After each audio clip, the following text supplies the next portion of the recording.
My name's Donna D'Cruz. I work, collaborate, and create in the space of consciousness. I was born in South India. I grew up in Australia. And I choose to lead with an open heart, with an expanded consciousness, with a boundlessness in my soul, because I think we need that, not just today, but to become the real architects of what we want our future to be.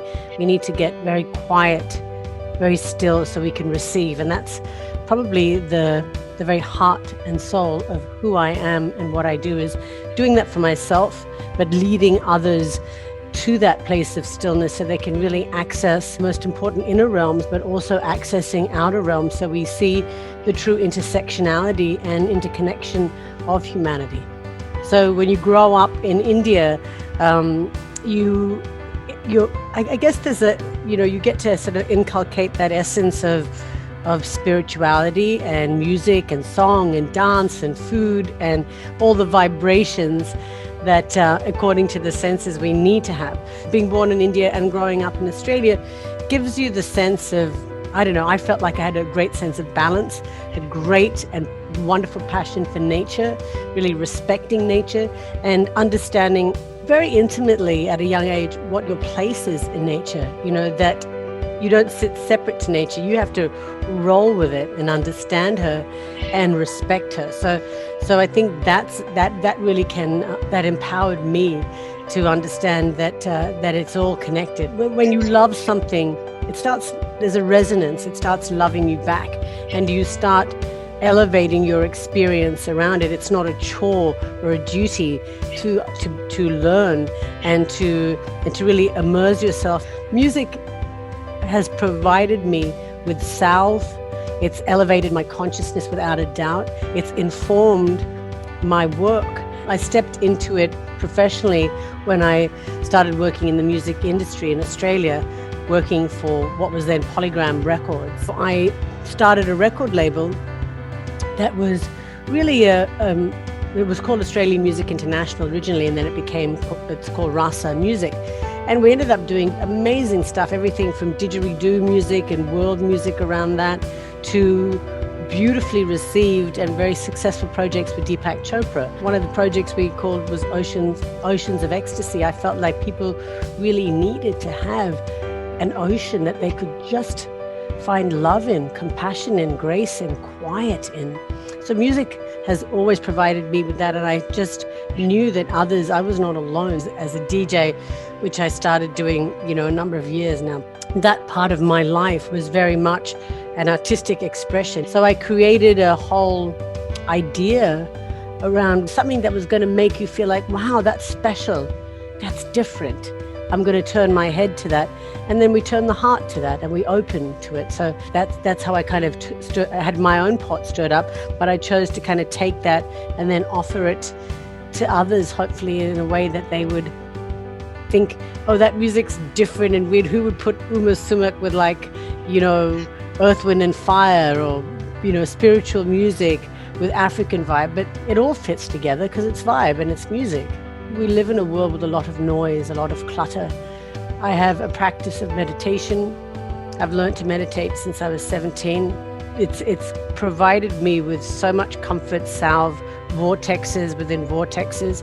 And where your world would start shifting is when you start actually doing that for yourself, when you stop worrying and caring about what others say, think or do, and start listening. What is my North Star? What is my purpose? Because each of us have been sent here with our own purpose. And the purpose perhaps in meditation is to shut up long enough, sustain your own stillness for a period, and keep that as a practice so that you can actually take a look in there, because your gifts are different to your mum and dads, your sisters and brothers, your aunties and uncles. You're here for you. And the task becomes having the courage enough. So I think, deep listening of yourself and of others, and listening enough with the intention to take that down the road of and the path of courage. In Sanskrit, there's a beautiful Upanishad that says, you are your deep driving desire. As is your desire, so is your will. As is your will, so is your deed. As is your deed, so is your destiny. So those are all the places that you have to keep tuning in and saying, yeah, is that real for me? When a woman is dressed shabbily, everybody notices the clothes. And when a woman is dressed impeccably, they notice the woman. And so I think it's really important to have allure, to have sensuality, to have, to have, that takes intelligence of self, but it's a really divine, beautiful, magical, sassy, mystical thing that is part of the divine feminine. You don't have to go out there and broadcast everything, regardless of your age, regardless of who you think you were, or how you were born into. Be you, be comfortable in your own skin, and be great, and then telegraph that. When I do meditation and when I teach and hold space for that, I wear white. Then the people that I'm serving don't have to think about my fashion or what I look like. They just know. They were like, oh, the Indian lady with the white clothes. I was like, that's right. You just need to know that someone comes to serve and to do this and create this experience with and for you. And I think it's really important that we telegraph energetically. When I started DJing, I remember I started getting a lot of media, and I would be interviewed quite consistently from Rolling Stone and Officiel and all these magazines. I'm sure I did some with Condi too. What's it like to be a woman? And I would always say and continue to say, I didn't start off saying I'm going to be this female DJ and do this and have this career. I just said, wouldn't it be great if I could just bring my take on music with this other sort of embodiment of this character. I just kind of saw her like Sasha Fierce, like Beyonce does with her character that she took out. But it's an expression, it's an artistic expression. So I struggled with it to some extent because I was like, oh, is that right? Does it feel real? And again, like everything, I just said, it's real to me. So therefore, not everyone's going to like it, not everyone's going to accept it, but that's okay. Go out there and be brave, go out there, create, but go out there not to do combat. And so moving from being in that place of self-sabotage and combat all the time to collaboration. What does that feel like? What's the collective need? And how do we serve that? Leadership to me is about being self-actualized. And to me, that means what is my opportunity here? How do I serve? And when you start tuning into that and you start living your life with awareness, you understand that leadership is about leading yourself first. You understand that leadership is about setting the example and raising the bar for yourself first. Others will recognize that authenticity in you, and that becomes beautifully attractive. That's part of the allure. That's part of the magic.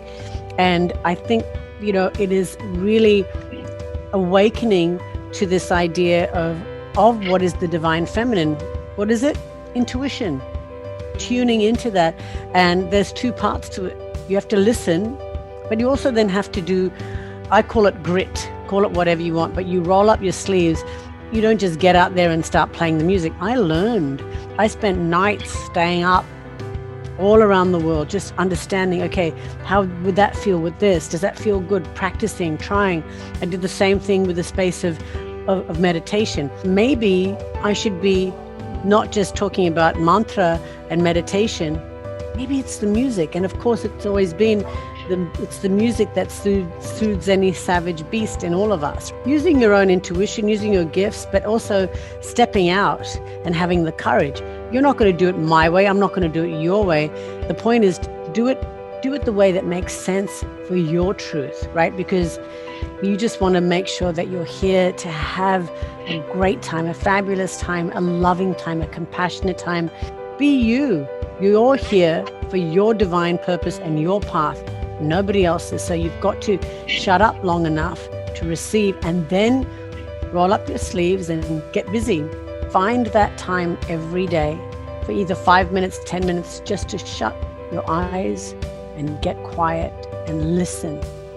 Because our souls are calling and have been calling for change. We've been aching, some of us. We've been going through so many levels of trauma and stress, certainly. So I think there's that has to be spoken about intimately and shared authentically. So there's that part of it, and making sure that you're with safe and comforting and encouraging family and friends and environments that support you speaking your truth. That's important. I say become the architect of design. Be quiet to say, what does my transform world look like? What does your transform world look like? What job do you want? What love do you want? Where do you want to live? Right? And stop telling yourself the sort of, the semi-truths that we all, oh, this is good enough. Oh, this will manage. I've got to pay, blah, blah, blah. No, this is your most golden opportunity to really step into it. And again, it goes back to listening, leading yourself, rolling up your sleeves and understanding there's lots of magic here, but no one's going to put fairy dust on you unless you ask for it and take it on and suck it up and realize that fairies do hard work too.